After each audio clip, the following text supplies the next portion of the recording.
اعوذ باللہ من الشیطان الرجیم بسم اللہ الرحمن الرحیم۔ شروع اللہ پاک کے نام سے جو بڑا مہربان نہایت رحم کرنے والا ہے۔ محترم ناظرین، جیسا کہ پچھلی ویڈیو میں ہم نے آپ کو بتایا کہ کس طرح سے حضرت ابراہیم علیہ السلام نے اپنی قوم کو توحید کی دعوت دی اور ان کی قوم نے کس طرح سے اللہ کو ماننے سے انکار کیا اور اپنے ہاتھ کے بنائے ہوئے معبودوں پر قائم رہے، اور جب حضرت ابراہیم علیہ السلام نے ان کے معبودوں کے ٹکڑے ٹکڑے کر دیے اور اپنے عقلی دلائل سے ان کو لاجواب کر دیا تو وہ اپنی طاقت کی زور پر اتر آئے اور حضرت ابراہیم علیہ السلام کو آگ میں پھینک دیا۔ حضرت ابراہیم علیہ السلام کی قوم نے آپ علیہ السلام سے بتوں کی توہین کرنے پر انتقام لینے کے لیے آپ علیہ السلام کو جیسے ہی آگ میں ڈالا تو اللہ سبحانہ و تعالیٰ نے آگ کو فوراً حکم دیا کہ اے آگ، ابراہیم علیہ السلام کے لیے سکون اور سلامتی والی بن جا۔ آگ اللہ تعالیٰ کے حکم کی تعمیل کرتے ہوئے فوراً حضرت ابراہیم علیہ السلام کے لیے سکون اور سلامتی والی بن گئی۔ اس طرح اللہ تعالیٰ نے حضرت ابراہیم علیہ السلام کی حفاظت فرمائی اور آپ علیہ السلام کے خلاف قوم کی تیار کردہ سازش کو ناکام بنا دیا۔ فرمان الہی ہے سورہ انبیاء۔ ہم نے فرمایا اے آگ تو ٹھنڈی پڑ جا اور ابراہیم علیہ السلام کے لیے سلامتی والی بن جا، اور انہوں نے ابراہیم علیہ السلام کا برا چاہا لیکن ہم نے انہیں بری طرح ناکام بنا دیا۔ اسی طرح سورہ صفات پہ ارشاد ہے، انہوں نے ابراہیم علیہ السلام کے خلاف ایک سازش کرنا چاہی تھی مگر ہم نے انہی کو نیچا دکھا دیا۔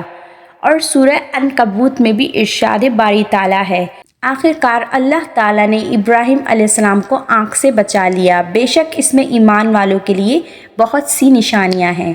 چنانچہ وہ آگ آپ علیہ السلام کے لیے گلزار آرام دہ بن گئی، اور جانداروں میں سے جس نے بھی اس آگ کو جلانے میں تعاون کیا اللہ تعالیٰ نے اسے سخت سزا دی۔ احادیث رسول اکرم صلی اللہ علیہ وآلہ وسلم ہے، جب ابراہیم علیہ السلام آگ میں ڈالے گئے تو گرگٹ کے علاوہ باقی تمام جانداروں نے آگ بجھانے کی کوشش کی، لیکن گرگٹ نے آگ کو بھڑکانے کے لیے پھونکیں ماریں۔ اسی لیے آپ صلی اللہ علیہ وآلہ وسلم نے گرگٹ کو مارنے کا حکم دیا ہے۔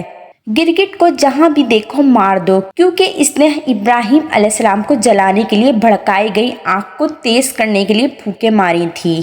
حضرت ابراہیم علیہ السلام نے آگ میں ڈالے جانے سے پہلے یہ کلمات پڑھے تھے، حسبنا اللہ و نعم الوکیل۔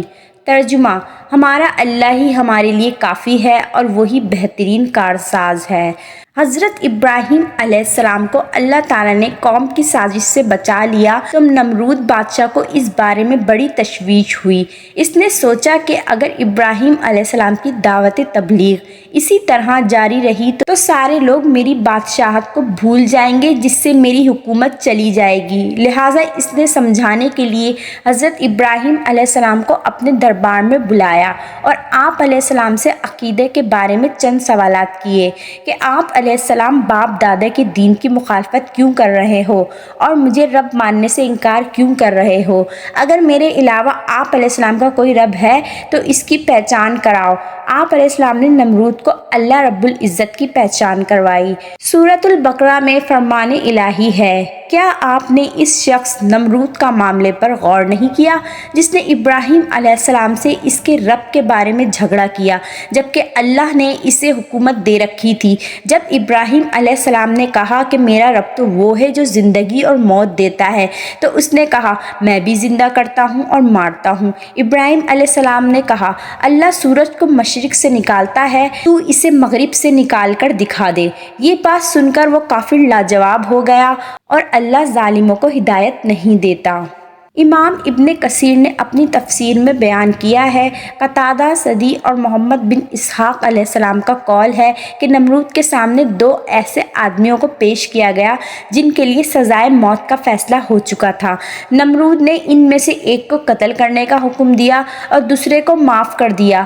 اس نے اس طرح یہ دھوکہ دینے کی کوشش کی کہ اس نے ایک کو موت دے دی اور دوسرے کو زندگی۔ نمرود کا یہ عمل حضرت ابراہیم علیہ السلام کی دلیل کا جواب نہیں بلکہ ایک فضول عمل تھا۔ حضرت ابراہیم علیہ السلام نے یہ محسوس کیا اس طرح یہ عوام کی آنکھوں میں دھول جھونک رہا ہے، تو آپ علیہ السلام نے ایک اور دلیل پیش کر دی کہ میرا رب تو سورج کو مشرق سے نکالتا ہے، اگر تو اپنے آپ کو رب کہتا ہے تو اسی سورج کو مغرب سے نکال کر دکھا دے۔ یہ دلیل سنتے ہی نمرود لاجواب ہو گیا، کیونکہ سورج کو مغرب سے نکالنا اس کے اختیار میں نہیں تھا۔ اس دلیل سے وہ عاجز آ گیا اور اس کے پاس جواب دینے کے لیے کوئی باقی نہ رہا، لیکن پھر بھی وہ ہٹ دھرمی کا مظاہرہ کرتے ہوئے اپنی بات پر قائم رہا اور ہدایت نہ پا سکا۔ نمرود ایک ظالم، جابر و متکبر بادشاہ تھا جس نے اللہ تعالیٰ کا بندہ بننے کے بجائے اپنے آپ کو رب کہلوانا شروع کر دیا تھا۔ اللہ عز و جل نے حضرت ابراہیم علیہ السلام کے ذریعے اسے فرما بردار بندہ بن کر صرف اللہ تعالیٰ کی عبادت کرنے کی رغبت دلائی، مگر اپنی بادشاہت اور دولت کے گھمنڈ میں اس نے حضرت ابراہیم علیہ السلام کی مخلصانہ دعوت کو رد کر دیا۔ تفسیر ابن کثیر میں حضرت زید بن اسلم رضی اللہ تعالیٰ عنہ فرماتے ہیں، جب نمرود بادشاہ کی نافرمانیاں حد سے بڑھ گئیں تو اللہ تعالیٰ نے اس کے پاس اپنا ایک فرشتہ بھیجا جس نے اسے اللہ پر ایمان لانے کو کہا، لیکن اس نے انکار کر دیا۔ 3 بار فرشتے نے یہی دعوت پیش کی، تینوں بار نمرود نے انکار کیا اور کہنے لگا تم اپنے لشکر لے آؤ اور میں اپنے لشکر لے آتا ہوں۔ چنانچہ دوسرے دن نمرود نے سورج طلوع ہونے کے وقت اپنی فوجوں کو جمع کر لیا۔ اللہ تعالیٰ نے بڑی تعداد میں مچھروں کو بھیج دیا جنہوں نے نمرود کے فوجیوں کو اس طرح کاٹا کہ ان کے جسم میں صرف ہڈیاں رہ گئیں۔ ایک مچھر نمرود بادشاہ کی ناک میں بھی گھس گیا جو اسے بار بار کاٹتا رہا۔ اللہ تعالیٰ نے اس مچھر کے ذریعے اسے کافی عرصے تک عذاب میں مبتلا رکھا۔ جب اس کے سر پر کچھ مارا جاتا تو بادشاہ کو کچھ سکون ملتا، جب مارنا چھوڑ دیا جاتا تو مچھر پھر کاٹنے لگتا۔ آخر کار وہ اللہ تعالیٰ کے حکم سے اسی مچھر کے کاٹنے سے ہلاک ہو گیا۔ حضرت ابراہیم علیہ السلام نے اپنے باپ سے لے کر بادشاہ تک کو توحید کی دعوت پیش کی، لیکن اس دعوت تبلیغ کو سوائے آپ علیہ السلام کی بیوی حضرت سارہ علیہ السلام اور بھتیجے حضرت لوط علیہ السلام کے علاوہ کسی اور نے قبول نہیں کیا۔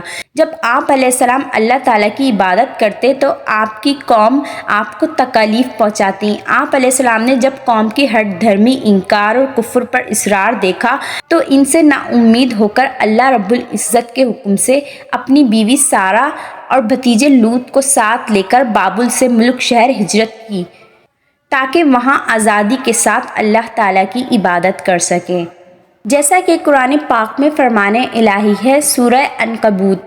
پس لوط علیہ السلام ابراہیم علیہ السلام پر ایمان لے آئے اور ابراہیم علیہ السلام نے کہا بے شک میں تو اپنے رب کی طرف ہجرت کرنے والا ہوں، بلا شبہ وہ ہر چیز پر غالب، خوب حکمت والا ہے۔ اور سورہ انبیاء میں بھی ارشاد ہوا ہے ہم انہیں ابراہیم علیہ السلام اور لوط علیہ السلام کو بچا کر اس زمین ملک شام کی طرف لے گئے جس میں ہم نے تمام جہان والوں کے لیے برکت رکھی تھی۔ ناظرین کرام، آج کی ویڈیو میں ہم نے آپ کو بتایا کہ کس طرح نمرود بادشاہ نے بھی حضرت ابراہیم علیہ السلام کی توحید کی دعوت سے انکار کیا تو اللہ تعالیٰ نے اس کا کیا انجام کیا۔ اب نیکسٹ ویڈیو میں انشاءاللہ تعالیٰ ہم آگے کے واقعات بیان کریں گے کہ حضرت اسماعیل علیہ السلام کی ولادت کب ہوئی۔ اسی لیے آپ سب سے گزارش ہے ہماری ویڈیوز کو اسکپ کیے بغیر دیکھتے رہیے۔ جزاک اللہ۔